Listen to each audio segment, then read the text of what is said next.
शुरू करता हूँ अल्लाह के नाम से जो बड़ा मेहरबान निहायत रहम वाला है। दोस्तों, ये जो सेहत है ना, ये हमारी ज़िंदगी का सबसे बड़ा दोस्त है। हमारा अपना ये वजूद जिसे हम उठाए हुए हैं, इसे हम ही ने उठाना है और किसी ने नहीं। ना उठाना है ना संभालना है।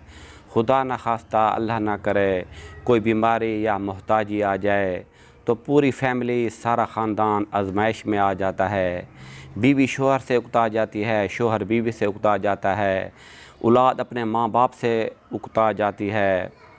दोस्तों, हम सब कुछ करते हैं, हम अपने लिए कुछ नहीं करते। हमारी अजीब सी शक्ल बन जाती है, पेट फूल कर यहाँ पर आ जाता है और कोई हमें देखता तक नहीं है।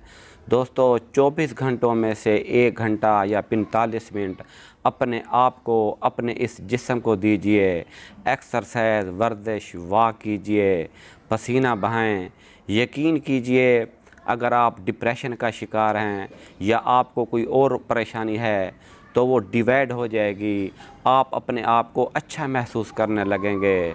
दोस्तों, बीमारी कोई मजबूरी नहीं देखती कि आपके पास वक्त था या नहीं था।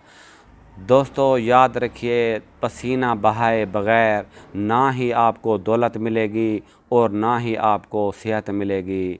इजाज़त दीजिए। अल्लाह हाफ़िज़।